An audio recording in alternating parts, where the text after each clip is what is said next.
भगवान की प्राप्ति बस मेरे को हो ही गई, ऐसे रोज सोचना है। महापुरुषों के वचन है। तीसरी बात बहुत जोर की है, नाम जप और भगवत स्मृति इसी में आ जाएगी, क्योंकि भगवान की कृपा से सब कुछ हो जाता है। मुझे इस जन्म में भगवत प्राप्ति पक्का होगी, भगवान की कृपा बल से, प्रियाजू की कृपा से। अब मुझे ऐसी भावना करनी कि बहुत जल्दी भगवत प्राप्ति मेरे में अब अनुभव हो रहा है कि प्रियालाल की कृपा बढ़ रही है, विकार क्षीण हो रहे हैं, भाव बढ़ता जा रहा है, मुझे बहुत जल्दी भगवत प्राप्ति। ये सोचना है। जब हम गंगा किनारे भ्रमण कर रहे थे तो एक लाल जी योगी नाम के महात्मा थे, तो रात्रि में, प्राय संत जन रात्रि में जगते हैं, तो उनसे मिलने गए, तो रेत में ऐसे कपड़े का वो तंबू उसी में थे। उन्होंने कहा, देखो तुम्हें जो बनना है वो सोचो, जो सोचोगे वही बन जाओगे। तो छोटी सी डायरी रखते थे, लिखा उसी समय, आज भी वो लिखी रखी, जो तुम्हें बनना है वो सोचो, वैसा सोचो, जैसा सोचोगे वैसा तुम बन जाओगे। सोचो। भगवान की हम पर बहुत कृपा है, हमारे अंदर दैवी संपदा बढ़ रही है, विकार धीरे धीरे क्षीण हो रहे हैं, मतलब मुझे प्रभु मिलने वाले हैं, मुझे प्रभु मिलने वाले। आप देखो इसका प्रभाव देखो, प्रभु की कृपा से अवश्य अवश्य अवश्य मुझे भगवत प्राप्ति होगी। बस अब तो भगवत प्राप्ति होगी ही, क्योंकि प्रभु की कृपा है। ये शब्द पकड़ो, अंदर तुम्हारे अंदर अपने में कोई बल नहीं, अपने में कोई साधना नहीं, पर यहां कृपा की बात है, भगवत कृपा बल। अपनी असमर्थता, बहुत अमृत में वचन है, अपनी असमर्थता, अपनी अयोग्यता, अपना अनाधिकारपन, ये है क्या? मैं अधिकारी नहीं हूं भगवत प्राप्ति का, मैं योग्य नहीं हूं भगवत प्राप्ति, मेरे में कोई सामर्थ्य नहीं, ये है। पर भगवान की कृपा से मुझे इतना विश्वास हो गया कि मुझे भगवत प्राप्ति होगी। अब क्या समस्या है? देखो बहुत आनंद की बात है, मुझे भगवत प्राप्ति होगी भगवान की कृपा से, श्री जी की कृपा से। यह शब्द इतना असीम प्रभावशाली है कि आप जो ही ये बात हृदय पे लाएंगे तो आपके सारे दोष, विकार, विघ्न, अड़चने, बाधाएं ये नष्ट होती चली जाएंगी। ये देखो महापुरुषों के अनुभव होते हैं। मत चित्ता सर्व दुर्गाणी मत प्रसादात तरिष्यति, भगवान कह रहे, मत चित्ता सर्व दुर्गाणी मत प्रसादात तरिष्यति। सारे के सारे विघ्न, सारे के सारे दोष, सारे की सारी भगवत प्राप्ति में जो अड़चने हैं वो भगवान की कृपा प्रसाद से नष्ट हो जाएगी और मुझे भगवत प्राप्ति होगी। मत चित्ता सर्व दुर्गाणी मत प्रसादात, साधन प्रसादात नहीं कह रहे हैं, समझो, मत प्रसादात तरिष्यति, तू तर जाएगा मेरी कृपा से। ये मेरे प्रभु की घोषणा है कि मेरे प्रसाद से, मेरे अनुग्रह से तुम्हारे सारे विघ्न नष्ट हो जाएंगे और तुम त्रिगुणात्मिका माया को लांघ करके मेरे को प्राप्त कर लोगे। बस मेरी कृपा पर विश्वास करो, मेरी कृपा पर मत चित्त बन जाओ, अपने चित्त को मेरे में अर्पित कर दिया।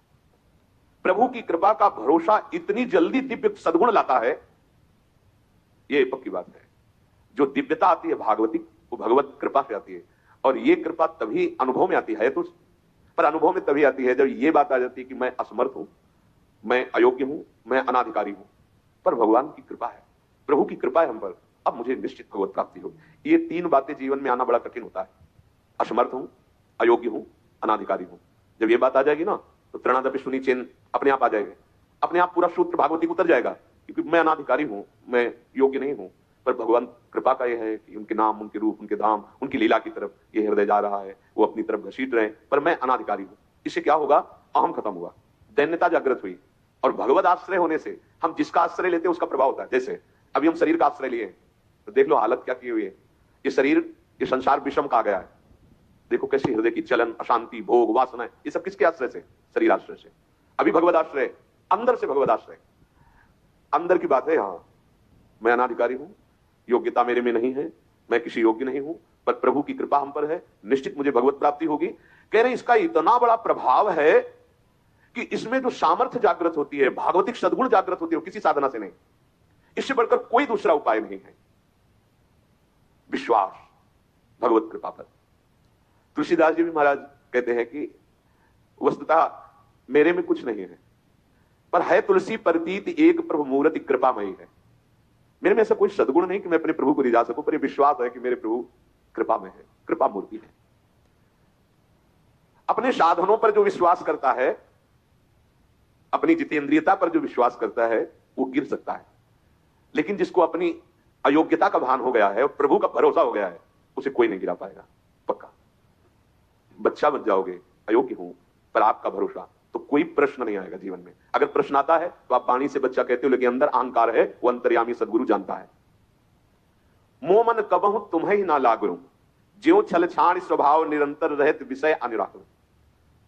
अगर हम अपने साधन की बात करें तो वह अच्छा साधन तो विषय का कर रहा है मन, देखो हम कभी पद्मासन लगा के किसी विषय का ध्यान नहीं करते। बहुत सुंदर बात।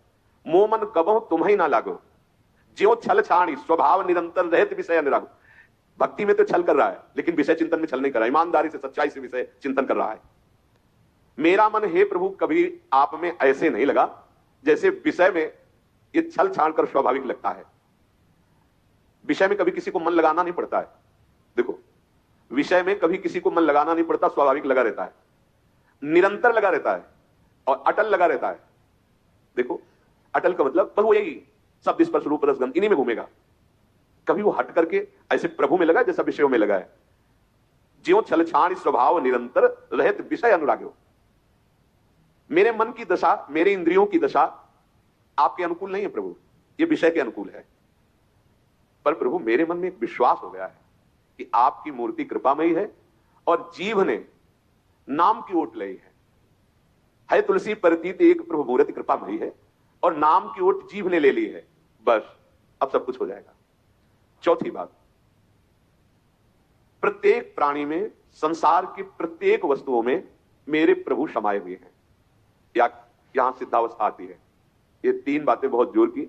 पहली है भगवत स्मृति, इसी में सब कुछ हो जाता है, पर बड़ा कठिन है। इसलिए नाम जप जिह्वा के द्वारा, उसमें भी बहुत, कहां रोज नाम महिमा सुनते हैं, इतनी प्रीति कहां हो रही। बोले तीसरी बात पकड़ लो कि हम पर प्रभु की बहुत कृपा है और भगवत कृपा से मुझे इसी जन्म में मुझे भगवत प्राप्ति होगी। चौथी बात, ये बहुत ही आवश्यक है, क्योंकि अगर ये नहीं तो भजन करना कठिन, बचाना कठिन, पचाना कठिन। इससे भजन तुम्हारा पच जाएगा, तुम सिद्ध हो जाओगे। जैसे चावल सिद्ध हो जाता है तो कहीं भी दबाओ, उसमें कड़ापन नहीं रहता।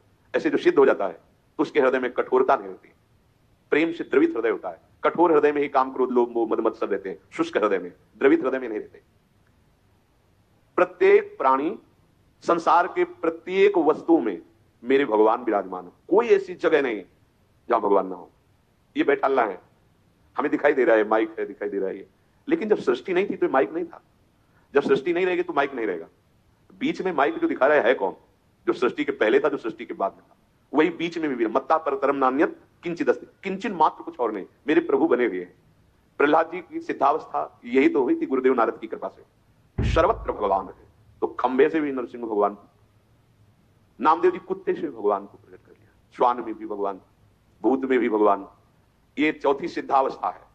उपासक को ये विचार हर समय रखना है कि हमारे सामने जो वस्तु है इस रूप में भगवान ही है, कुछ भी ऐसा नहीं, सब कुछ स्वयं भगवान बने हुए हैं।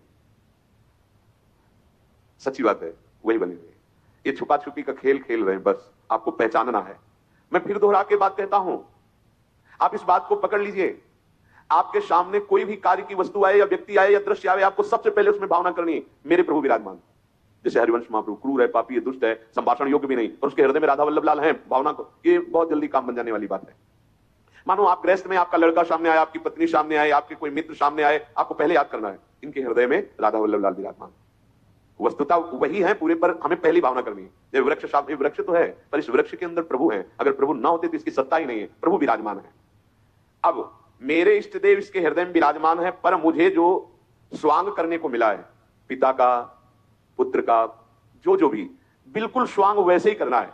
अगर मालिक का स्वांग करना है तो हम नौकर से बर्ताव वैसे ही करेंगे, जैसे पुत्र से बर्ताव, पत्नी से बर्ताव, पर अंदर भाव देखना है, मेरे प्रभु इसके हृदय में विराजमान है, मुझे ये सेवा दी है।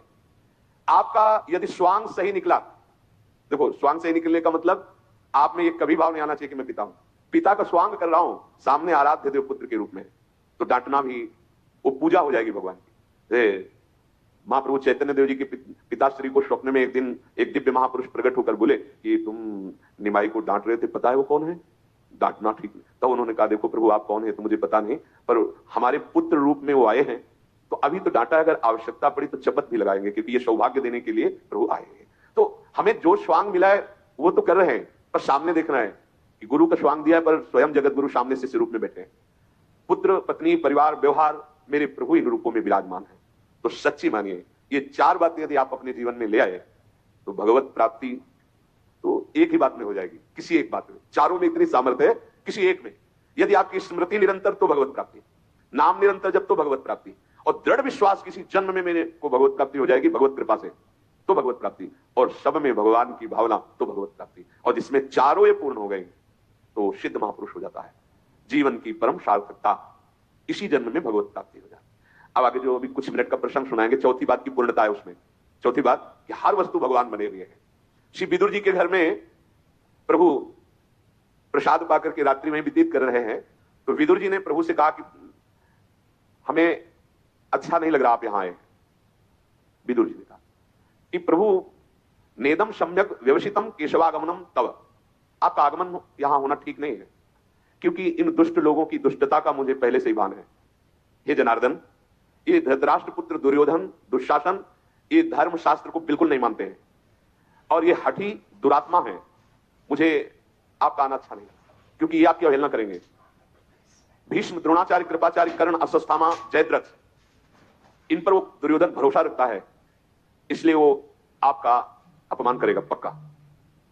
आप संधि कराने के विचार से आए हैं, ये ठीक नहीं हुआ। रात्रि में बात कर रहे हैं विदुर जी। जनार्दन, धृतराष्ट्र के सभी पुत्र और कर्ण की निश्चित धारणा है कि श्री कृष्ण सहित पांडवों के पास जितनी भी सेना है, अकेले भीष्म या अकेले द्रोणाचार्य रोक सकते हैं, फिर डरने की क्या बात। इसलिए आपकी संधि वाली बात मानेंगे ही नहीं। मधुसूदन जो मूर्ख है, बुद्धिहीन है, अधर्म में प्रीति करता है, उसको समझाना व्यर्थ है, क्योंकि वो मूर्ख हृदय न चेत, चाहे गुरु मिले बिरंचिशम। ये दुर्बुद्धि दुर्योधन बड़े बड़े ऋषियों ने समझाया तो भी इसकी समझ में नहीं आया। इसके मन में यह भ्रम बैठा हुआ कि अकेला कर्ण ही पांडवों पर विजय प्राप्त कर लेगा। केशव, ये धृतराष्ट्र के सभी पुत्र मृत्यु को प्राप्त होने वाले हैं। क्यों? क्योंकि जो अधर्माचरण करता है वो जीता हुआ दिखाई दे रहा है, पर वो नष्ट ही है। कुछ लोगों के जैसे मन में होता है कि वो बड़ा पापाचरण कर रहा है, सुखी है, लेकिन कुछ क्षण का वो दृश्य है जब उसके वर्तमान पाप और पूर्व पाप का संयोग बन जाएगा, उस समय फिर वो नष्ट हो जाएगा। नष्ट तो वर्तमान में ये पर पुण्य बल से टिका हुआ है। ऐसे ही कौरवों का भी पुण्य बल है, इसलिए वो भगवान की भी विरोध की बात, बहुत मूर्खता छा जाती है। ये तो जन साधारण जन है, जो बड़े बड़े ऋषियों का दर्शन कर रहे हैं, वो भी भगवत विमुख होने के कारण इतनी मूर्खता छा जाती है कि भगवान को बंदी बनाने की संधि के लिए आए हैं, कैद करने की पूरी व्यवस्था कर ली।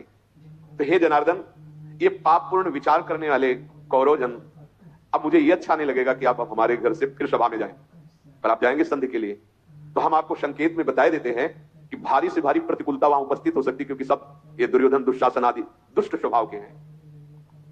विदुर जी महाराज प्रभु श्री कृष्ण से कहा, हे कमल नयन, आपके दर्शन से मेरा सौभाग्य हुआ, पर मैं जो बात कही कि आपका आना यहां उचित नहीं है, वो केवल